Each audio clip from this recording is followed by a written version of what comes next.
Can I start with Chris Mepham and how he is after Friday night? It's good. Available. He trained this morning properly. No problem. Was it as you thought, cramp? Yeah, probably something like that. Good. In terms of transfer activity, is there anything happening? Anybody coming in? Anybody going out? Nothing at the moment. So we are focused on the next game, and nothing to say right now. No. On Friday evening, Enzo Lefebvre started the game, and you played him as an 11 in the end. I mean, what was your overall impression of his debut?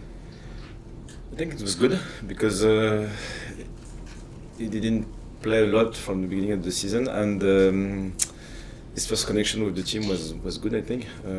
So probably it's not his best position, but because he's very versatile and is connected with the game model, he knows how to defend, how to attack. And for first game, I think the output was good. In terms of, as you say, versatility, he's clearly got that then, because you'd said before about 10, 8, 6, yeah. Obviously can play wide as well. So that's quite an asset now going into these last games of the season.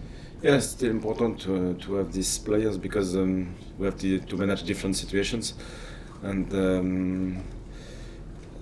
when you have this kind of player, it's still good for the coach because we can, according to the opponent, according to the players available, we can choose with 2 or 3 players who can match different positions. Yeah. Does it make it easier for you in terms of making those decisions in the game, as you did on Friday, that you can change your formation for the last 15-20 minutes? Yes, we know that we can play with 2 strikers, and I think for that game especially, it changed the dynamic, and we started in 4-4-2 out of possession, but 4-3-3 in possession. And with Eli, we have this opportunity to put a different shape and probably to provoke different situations, because with 2 threats in behind, 2 strong players, 2 powerful players like Wilson and Eli, I think the references for our game, but for our opponent as well, are really different and could be useful for us. Yeah. You've used a good word there, provoke. You did provoke Burnley into 2 penalties. You said there would be a review of the situation with the 2 misses. Has there been a discussion amongst the players about? Yeah, sure. But now it's less emotional, and it's still better to avoid strong discussion just after, because obviously we were disappointed after the game because we created 5 big chances and we didn't score, 2 penalties missed. So at the end we were frustrated, and it's not the best moment to analyze, to assess the situation. But after, I think it was possible, and we did yesterday with Wilson. I think players had many discussions, and it's part of the process. It's part of the learning process, and I'm sure that we will learn from this experience, even if it was bad and difficult. There was some passion in the penalty area for the second penalty. There's a school of thought that Wilson, having missed one, needed to take the second one to get his confidence back. And of course, the other side of the coin is that he shouldn't have taken the second one because of missing the first. At the end, it's still easier to say that probably it wasn't the best decision, but they made a decision together, and I respect that. I have to respect that, because rather than having many hesitations, they made this decision together, and they assumed after that it was the best decision. It wasn't the best choice for the shot, for sure, but the way we want to build that team, and so far it wasn't too bad, I think, is to give them the responsibility on the pitch, and you can be successful sometimes, but sometimes it's not the case. But at the end, because they are committed, because they want to work together, and they can assume to make mistakes and to learn from these mistakes. Yeah. Has Wilson stayed behind after training to take penalties now? Yes. Is he still? Is Wilson still the penalty taker? Has that decision been? We'll see.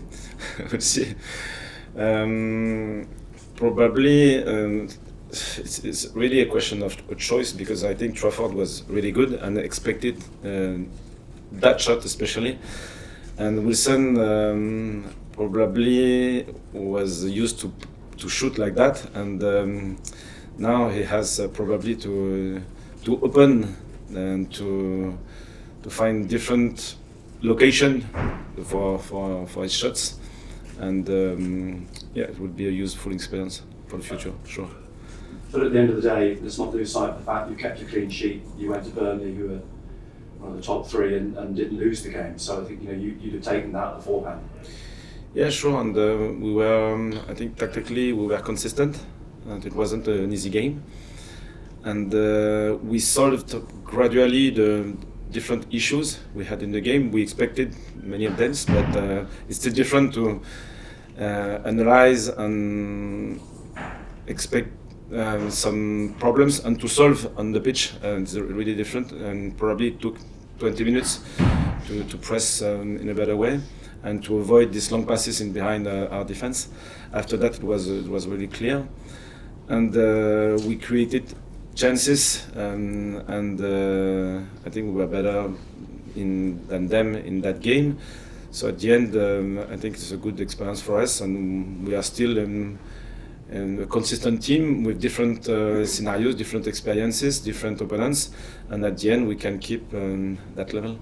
I mean, in terms of resolving those issues at Burnley, because as you say, the first 20 minutes they exploited the wings, certainly Jadon Anthony did. Does that resolution come from you, or is it coming from the players on the pitch? From them. We expected this way of playing, and it's still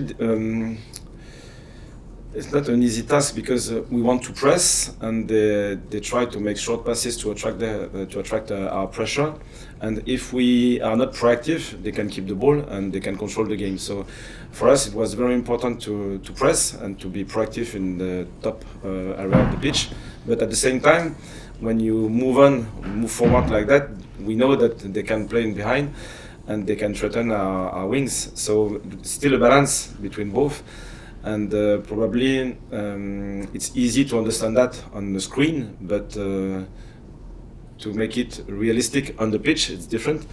And I think Trey received 3 or 4 diagonals, and Dennis 3 or 4 diagonals as well. And after I think 15 minutes, 20 minutes, it was solved. Yeah. A different sort of test at Derby. They're not on a good run, but probably offer a different style to Burnley on Friday night. Is it important now? You've seen the other results of the weekend. You know, your Leeds, your Sheffield Uniteds. They're winning these games against the struggling teams. It's important that you maintain that pressure as well. Yeah, sure. It will be a tough game, another tough game, another opponent, and we have to be very respectful about all the teams in that league, because even if they can have some difficult periods, they are still able to beat every team, every other team. So they are really intense. They can play different options, and in open play, in chaotic situation, they are doing very well. So it will be another tough game, and if we don't play at our best level, it will be tough. So our main concern, our main focus is to be really focused on the way we want to play that game, and especially our finishing zone, because I think we can create many chances, but at the end, if we score, I think the game is solved. But if we don't score, it's still open, and For example, at Stoke, it happened on maybe 2 or 3 or 4 situations like that in the last 10 or 12 days, games away. Yeah, it's broadcast.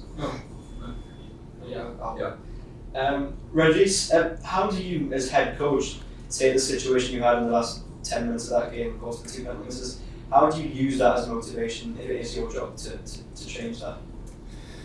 I'm not sure that we have to motivate the player because they are in a good place, they want to win every game, and the mindset of the team was very balanced at the end because we felt that we were very competitive in that game. Burnley is a tough place, they were third in the league, and during the whole game we progressively dominated that opponent, so we were proud of it. And so for the confidence, I think it's good. And on the opposite side, we were a little bit frustrated because we had many chances to win the game. So the mindset was balanced, and the league is very long. So it was, I think, at the end, we were more confident than disappointed. Yeah. So is that actually more of an encouragement to you, just how well you finished that game despite not scoring any of those penalties against the side who's right at the top of the table? Yeah, exactly. And it shows that we are consistent, that we have good qualities, and we are not in the 3, 4, 5 first game of the league now. It was the 38th, I think, 28. So it's clear that the teams are now able to analyze every opponent, and the stability of the performance is now really clear. The main question now is to finish the game, because when we can be dominant like that, away especially, we have to kill the game when possible. And of course, you got a game so quickly after it. Is that what you like about the Championship, or do you like it, the fact that when something like that happens, you can move on from it so quickly and write things? Yeah, it's a good opportunity, but the problem we could have is it's difficult to work between games, because it's difficult to we can analyze the game, but we don't have time on the pitch to develop different areas of our game. So it's quick, but at the same time, I think the players like that.